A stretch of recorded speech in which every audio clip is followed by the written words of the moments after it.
Om Tava Kathamritam Tapta Jivanam Kabibhidiritam Kalma Shapaham Shravanamangalam Shri Madatatam Bhuvi Grinanti Ye Bhunida Jana.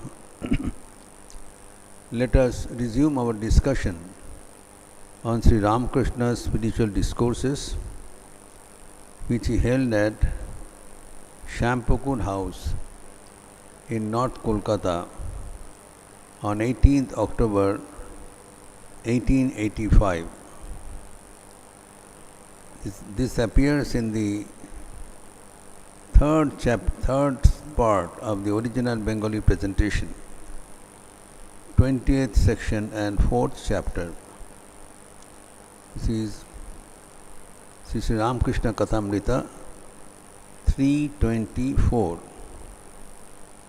and under chapter 122 in the volume 2 of Hindi translation, Sri Ramakrishna Bachanamrit 222.4, the 4th chapter, and under chapter 45 in the chronologically presented English rendering, the Gospel of Sri Ramakrishna. Here, in presence of Sri Ramakrishna, there was a dialogue between Girish Chandra Ghosh and Dr. Mahendralal Sarkar. It's a very, very interesting and wonderful interaction. In presence of an incarnation of God, there are two sections. One is saying that incarnation of God is not possible, and the other section is debating, no, it is possible because he has seen it. Now the arguments put forward by Dr. Mahendralal Sarkar is as per the modern scientific the understanding. In science, we say that everything is uniform. There cannot be any specialization. The scientific laws are universally applicable. The law of gravitation is equally applicable in India, in any other foreign countries, throughout the world. There cannot be variation. The chemical laws, there cannot be any variation. Under the same environment, the results will be exactly same. The nature is uniform. Similarly, they think that human beings also have infinite possibilities. That is the argument put forward with Dr. Sarkar, that everybody has infinite potentiality. If not, then there is no purpose of living longer. If our progress is not guaranteed, simply spending time here is useless. So everybody has the potentiality, and in that strain Dr. Sarkar says there cannot be any inferior or superior person.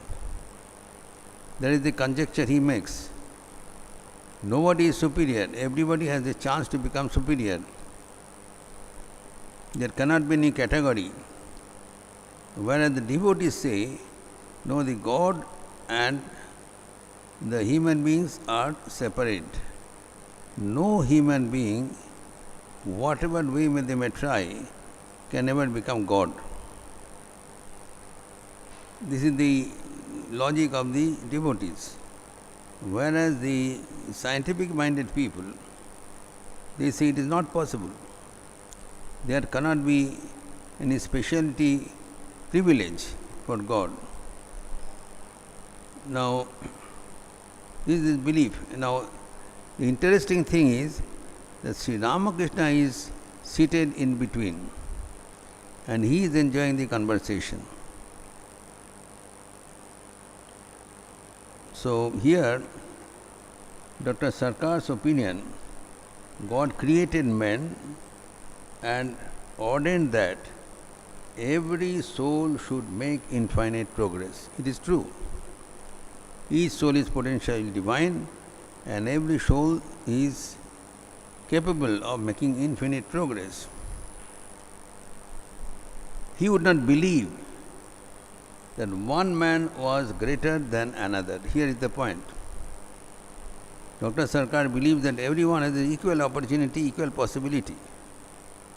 If one village boy of Kamarpukur can become Sri Ramakrishna, then anyone else can become Sri Ramakrishna if they want, if they try. That was why he did not believe in the doctrine of divine incarnation. In divine incarnation doctrine, we have to understand the situation is different. That God becomes man so that man may become God. That is the theory. Though everybody is having the capacity, capability, potentiality, but in order to show them newer avenues, depending on the age, God comes again and again and show a new path so that the human beings may become divine. For that, the God of the universe, He descends taking a form, living form. So that form is called avatar, incarnation of God. So here, the main difference is that we are governed by some laws of nature. Every human being who is born is governed by some laws of nature. He has to abide by. So that is called the Maya, Trigunatmika. We are under the laws of Maya, laws of nature, Prakriti. But God is not the subject under Maya, He is above Maya. What is the then logic, the synthesis, that God is infinity and we are all finite beings. We have a dimension, we have a limitation of body and mind. But God, by our conception, is infinity, beyond everything. Now the question is, how the infinite God can condense Himself into a finite human being? It's a perennial question. It's a contradiction of terms. God अनंत होते हुए कैसे एक छोटी सी शरीर में आपने को सीमाबद्ध कर सकते हैं? It is not possible. Human being has a capacity. That's what here Mahendra Sarkar says,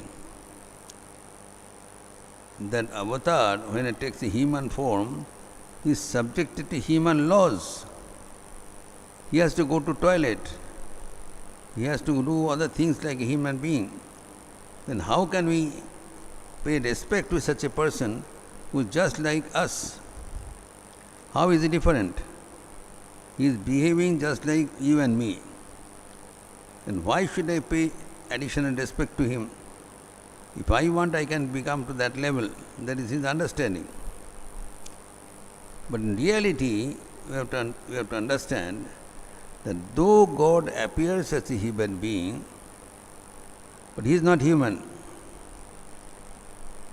He appears as if He is a human being. This is just a very technical point. It is true that infinite God cannot condense Himself in a finite form. And also the finite beings cannot become infinite. It is true that no human being, however may they try, can become God. And neither God can become a human being, can condense Himself. Then what is the reconciliation? What is the genesis of incarnation of God? Incarnation of God means God appears as a human being, like Krishna, Rama, Ramakrishna, etc. Now, so the condensed form and the infinite form, what is the relation? You say it is one and the same. So, how it can be recreated? So, the Shastras say that though God appears as a human being, but it is only appearance, not reality. He appears as if he is born. It is an appearance, but not a reality. Now, when we analyze the nativity of God everywhere, we find this is not a natural birth procedure. Everywhere. He is not born just like any other human being. For any other human being, there is a process of birth, of conception in a mother's womb, then delivery, all the biological process is followed for every human being. And for God also, the similar procedure is mandatory. But in reality, it does not happen. Let us start from the beginning. If you analyze the nativity of any incarnation of God, you will find there is a mismatch. It cannot be like ordinary delivery process. We know Sri Krishna was born, it is recorded in the Srimad Bhagavatam how and where Sri Krishna was born. We all believe it. He was born in a prison house of his mother Devaki, Kamsa. Kamsa was a tyrant king, and he was foretold that the 8th delivery of this, your sister, will be your killer. On the day of his sister's marriage, when he was driving a chariot with great eclat, celebrating the birthday, the marriage anniversary, the marriage ceremony of his sister Devaki and Vasudev, he was driving the chariot with great joy. And while he was driving on that marriage and the marriage ceremony, he heard a voice from above that you are a fool, you are celebrating this day, but the 8th delivery of this, your sister, will be your killer. You will be killed by him. It was such a vivid that forecast, he became afraid. Now, he was a very tyrant king. He did not want to make any chance. Then he took out his sword and he wanted to kill his sister then and there, nipping in the bud of the possibility. If the sister gets killed, there is no delivery. There is no chance of his death. Then Vasudev, his brother-in-law, he was a devout gentleman known for his words. Now he gave an argument. He said, देखिए ये जो आपका जो मरने वाला है, ये तो आपको भंजा है, आपको बहन तो नहीं है. Your sister is not going to kill you. Sister's son is going to kill you. So why do you kill your sister? I promise you that the 8th delivery of my wife will be handed over to you as soon as delivery. Then you can take care of that person. Then Kamsa felt satisfied. Then, now, later on, Narada, so he was saved, that it is not the immediate, no danger. The 8th delivery will take care of me. Then in the meantime, Narada appeared to come, so he says that you are counting number 8 from upside down or downside up. The first delivery, will it be the first or the last delivery will be first? Counting. So if you consider that 8th delivery, so the first will be the 8th. So you cannot take any chance. Then Kamsa decided to imprison immediately both his sister and brother-in-law. And he took a promise that as soon as the child is born, it will be handed over to him. And Vasudev kept his promise, and he was handing over every issue to the hand of his tyrant, the brother-in-law, and he had to kill him then and there. Now, what I was talking about the incarnation of God, the 8th child was supposed to be the incarnation of Vishnu, Krishna. His description is written, that's what I am saying. Now, during the 8th delivery, what happened? That everything became effulgent. Gods and others, they started appearing in that prison with prayers, and at the time of delivery, suddenly the child was born with full attire. Description is there. He is clothed with silken clothes. His hair is curly, and with all weapons. He is with all cosmetics, all weapon, fully clothed, full of hair. Is it ever possible to have a child born in any maternity ward with such description? It is impossible. There is a biological process by which children are born. You cannot expect the child is born with full clothed and with full hair and smiling, and there is a lot of ayud, weapons, Shankha, Chakra, Gada, Padma dhari, holding, and with garland, dress. But there is a description, and everybody felt elated. Their prayer, gods are coming to pray. God is born.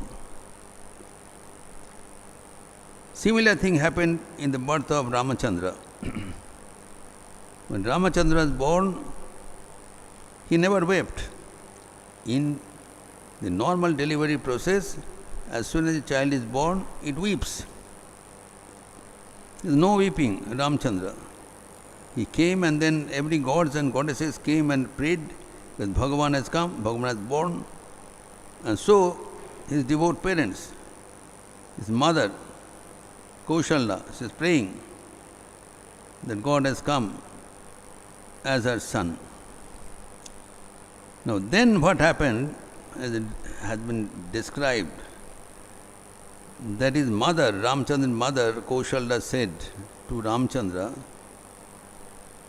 the Lord, you have come here to show the human beings how to live. You have not come here as a God. You have come here as a human being to show us the way. If you appear here as God, then we will have nothing to learn from you. We want to learn from a human being how he behaves with all these limitations. That is the way, that is the illustration we want. God cannot be on illustration. A human being, ideal human being, model human being will be on illustration. So you have to behave as a human being. So withdraw your supernatural powers and behave as that newborn child. As soon as he was counseled, then Ramachandra started weeping. Rodana Thana, Natakya. You read the life of Ramachandra. Everywhere, when Sri Ramakrishna was born, in Kamarpukur. When the child was born, then nobody was around. His mother, Chandramani Devi, was in a senseless condition, बेहोश हो गए. उनका जन्म काल में वो बेहोश हो गए. And the help in the maternity, the Dhai, Kamarni, Dhani Kamarni came and he saw there is no child. He found that there is no trace of the child in that room, vanished. And there is no sign, no sound. Then he was perplexed. It was a night. He brought a light. There is no electricity. This kerosene lamp was brought. He was searching all the way where the child has vanished. Then they found the child was under, there is a oven. And within the oven there were some ashes. Child was lying there, appeared there. Then he took it out, then washed, and then the child started weeping. Is it ever possible? How the child vanishes? So these are the instances showing that God makes an appearance. He is not born as human being. He is not a human being. There is a basic difference. God is not man. He appears as a human being to lead us the way. But Dr. Sarkar is a scientific bent mind. He says there is no space in science to say that there is any difference. Whatever is scientifically true here is scientifically true everywhere. As I said, law of gravitation, physical laws are universally applicable in India, foreign and anywhere. Chemical laws are universally applicable. In any laboratory, the same result will come. So if the human beings has such a potentiality, then every human being can become as great as God. That is his understanding. So there is a great debate. It cannot be resolved because he was convinced that if everything is scientifically proved, then only will accept, not otherwise. It is not acceptable. Now, very interesting, and Sri Ramakrishna was sitting in between. This dialogue and debate was being conducted in presence of a divine incarnation, avatar. That's why it is very interesting and amusing. He is keeping quiet. He was watching the debate. Now, Girish Chandra Ghosh, who believed that God incarnates, he asked Mahendralal Sarkar, then if there is no difference, we see that the difference in personality, all are not equal. Some are great, some are not so. Then Dr. Sarkar gave the argument that God's reflection varies. It is true. If there is a sun, it is reflected in different mirrors. Depending on the surface, if the mirror is clean, the image will be bright. Image is not clean, image will be dark. So the images, reflections vary. That I accept. So the deflections in different places, more or less. So the reflection which is seen in a God-like person is the maximum. But we cannot say that it is the object. Now Girish Ghosh said, he was saying so because you have not seen the light, you have seen the reflection only. One who has seen the sun, he can only differentiate between sun and the image of the sun. One who has not seen the sun, then he cannot differentiate. So sun is in the sky, sun cannot be present on the earth. That was the argument of Mahendralal Sarkar. But Girish Chandra says, no, sun can descend on the earth.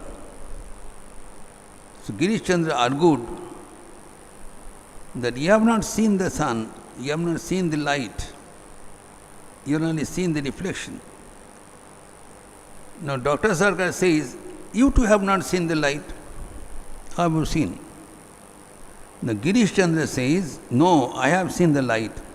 This is a very interesting dialogue. And that resolves the dilemma between incarnation of God.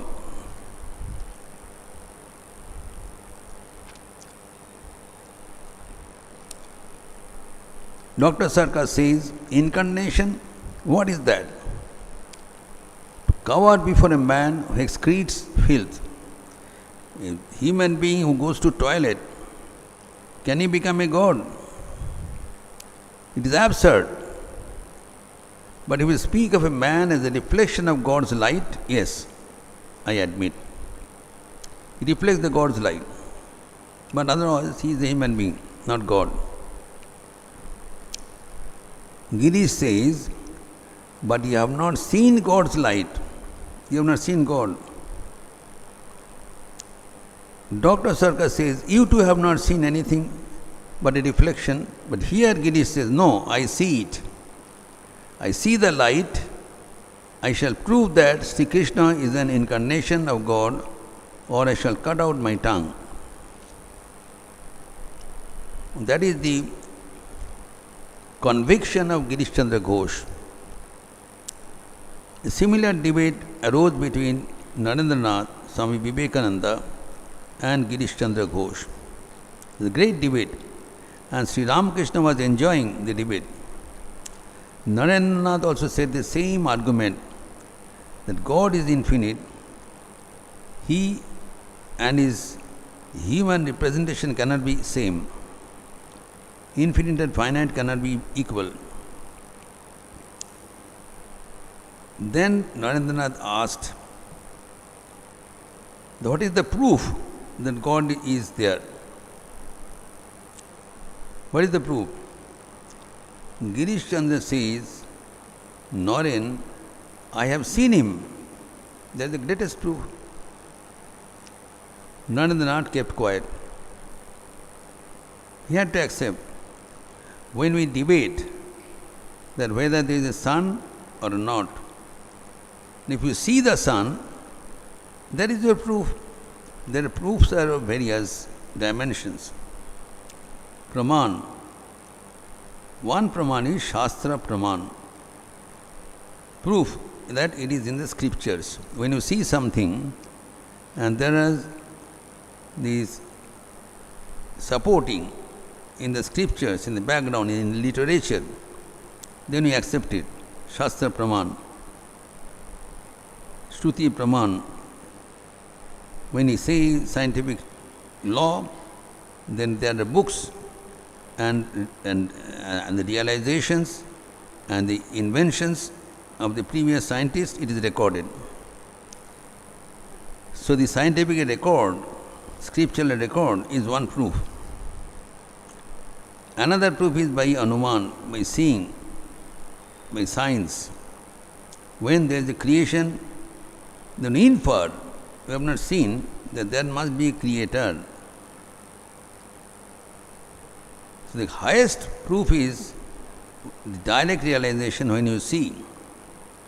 When you see God face to face, then you do not need any other proof. All your doubts get vanished. That is the dictum of the scriptures. That till we realize God, we go on making proposals, suggestions, God is this way or that way. But when we see Him face to face, then there is no more question. All the knots of our doubts vanish. That's what the scriptures say. Till the God is realized, there are a lot of doubts, suspicions, projections. He is this way, that way. But when the realization is over, then it is written in the scriptures, Upanishad, Vidyate Hridaya Gantihi, Chidyante sarvasangshanaha shiyante chasya karmani tashmin drishte paramare. All the doubts of our heart are cut asunder with the Hridaya Granthi. Chindante sarva samshaya, all suspicions end when you see God face to face. Shiyante chasya karmani, all the prarabdha gets cut asunder. When? Tasmin drishte paravare, when you see that avara, the Shrestha, you see God, it is possible. The scriptures say, it is possible to see God with our open eyes. Sri Ramakrishna used to see God in Dakshineshwar, in the image of Ma Kali in the temple. When Narendra came as a young boy, he was having independent thinking. He was doing his graduation in Calcutta University. He would not take anything which is not scientific. He said it is all bogus to believe that a stone image talks and behaves like a human being. It is an absurd. But Sri Ramakrishna said, but I see it. Narendra argued, you may see, but there is a hallucination. Your brain is weak. You are seeing hallucination, daydreams. It never happens. Then Sri Ramakrishna said, Kotha kohe jere, she talks to me, she converses with me. And then Narendra says, that is a delirium of brain. You go to a psychiatrist, you are a mad person. It never happens, it can never happen.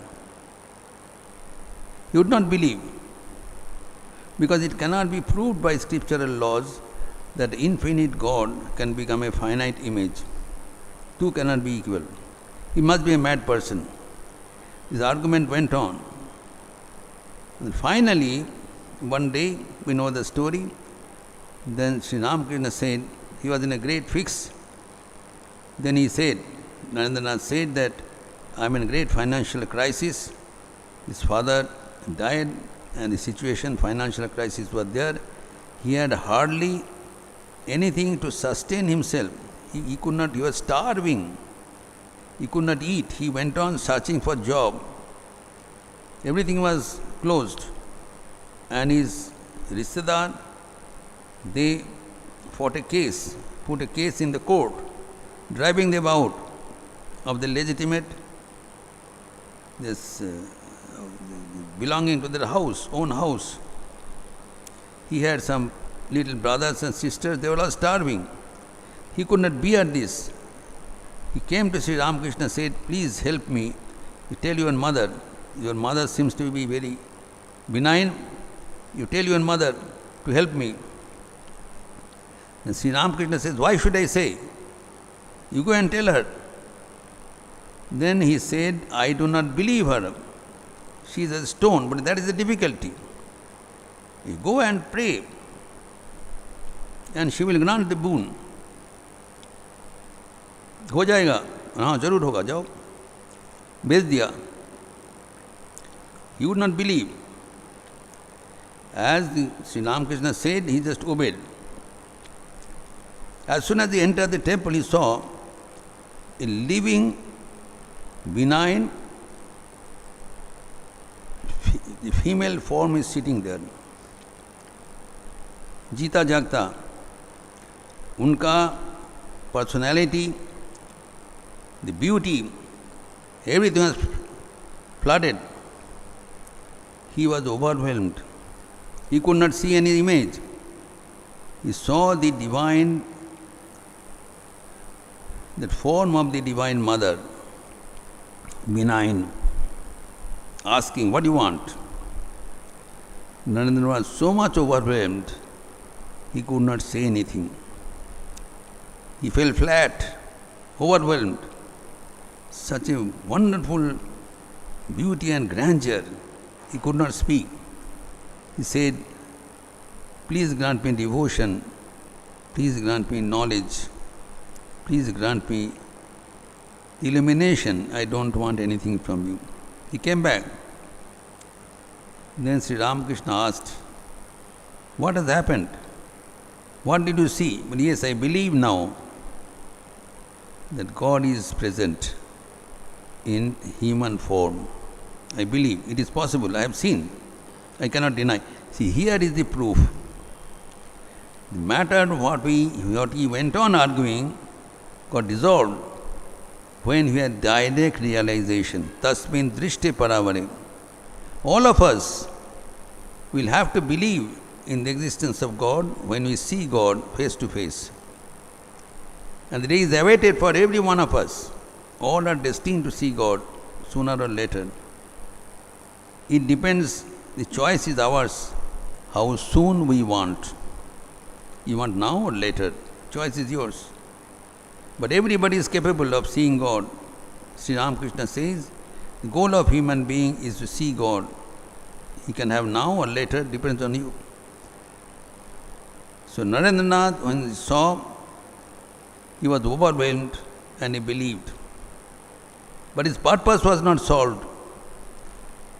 He could not do anything for his financial relief because he failed to ask. Then he asked Sri Ramakrishna, what is the solution now? Sri Ramakrishna said, you are a fool. Go again and ask what you want. Why are you so much overwhelmed? He said, all right, and go again. Second time he went, same thing happened, he came back. So then he said, this time also failed.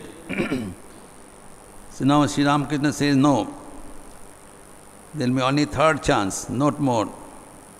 You have to go and you have to get yourself properly reconditioned. Before going, you become very conscious about the purpose of your visit. Go and ask financial gain for your service, for your job, for your money. What do you want? This time he went, but he didn't ask. He came back. Then Sri Ramakrishna says, what has happened? But no, this time I was not overwhelmed. I was fully conscious, but I felt ashamed. Should I ask such paltry thing from the God of the universe? Then Sri Ramakrishna said, don't worry, she will take care. It was a natak. Sri Ramakrishna made this episode to convince Swami Vivekananda, and by this to the entire humanity, that God can descend on earth as a human being for delivering us, for taking us from the level of human to the divine. He saw it and he made others to see also. It is not only true for Sri Ramakrishna and Swami Vivekananda, it is equally applicable for all, for you and me. That's what Sri Ramakrishna says. This is the spiritual science. It is not ordained to only saints or seers. It is meant for everyone. Whoever wants to see God can see. And not only whoever wants, that is the goal of life. Goal means everyone will have to attain sooner or later. Till the attainment we have to continue this existence. So here the debate which is going on between Dr. Sarkar and Girish Chandra Ghosh, that debate will continue till one is able to see God. When you see God face to face, then all the debate cease. Then our life becomes blessed, and that is the golden goal of our life, which we should try to strive here and now, not later. We are missing a great opportunity to make our life a divine. First of all, we have to believe that we are divine. We are not sinners here. There is a God in this universe which is seated within my heart. First belief, God is not above the clouds.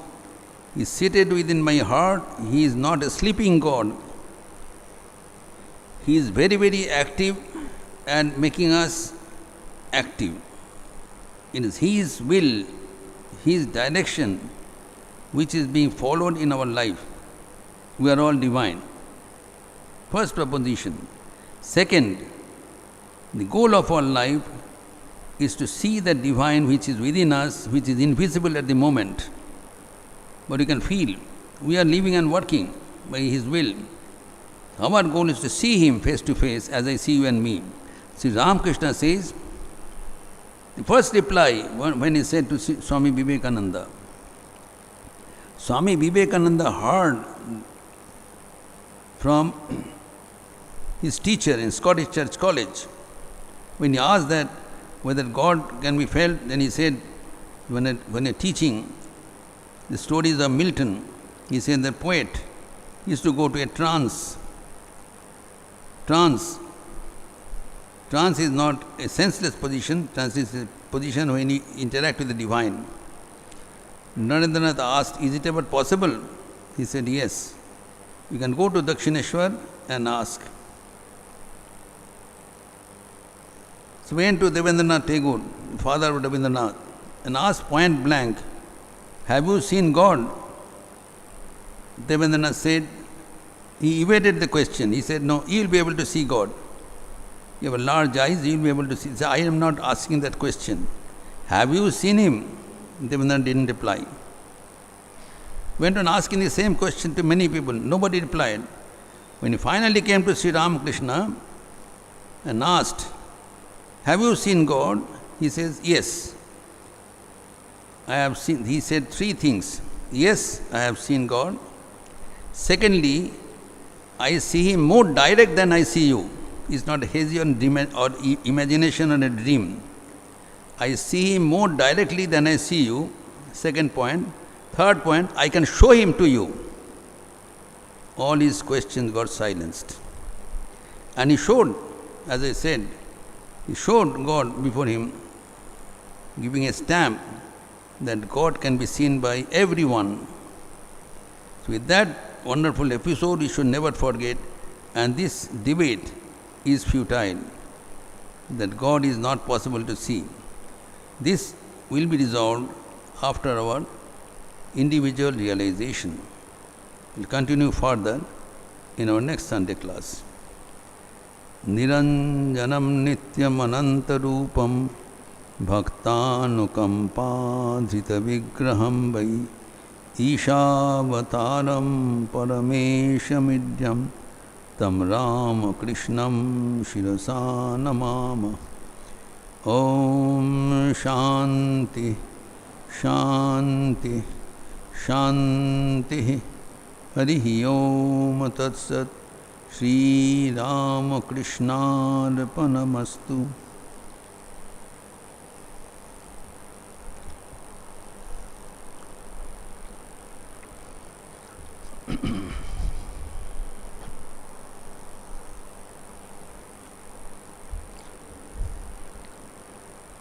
If you have any question, you can send me over email to our librarian. It will be replied. We close now with the chanting of God in chorus, सब एक साथ. आप मेरे साथ join करें. हरि ओम राम कृष्ण हरि ओम राम कृष्ण हरि ओम राम कृष्ण हरि ओम. हरि ओम राम कृष्ण हरि ओम राम कृष्ण हरि ओम राम कृष्ण हरि ओम. हरि ओम राम कृष्ण हरि ओम राम कृष्ण हरि ओम राम कृष्ण हरि ओम. हरि ओम राम कृष्ण हरि ओम राम कृष्ण हरि ओम Ramakrishna Hari Om. Hari Om Ramakrishna Hari Om. Ramakrishna Hari Om. Ramakrishna Hari Om. Hari Om Ramakrishna Hari Om. Ramakrishna Hari Om. Ramakrishna Hari Om. Hari Om Ramakrishna Hari Om. Ramakrishna Hari Om. Ramakrishna Hari Om.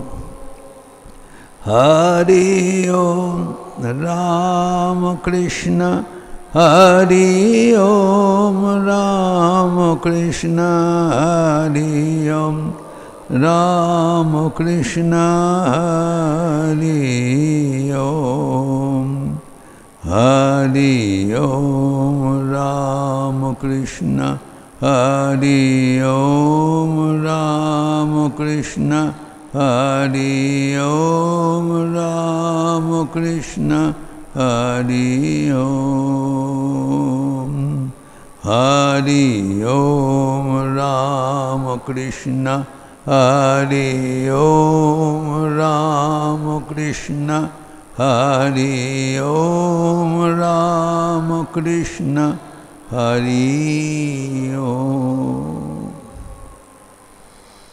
Thank you.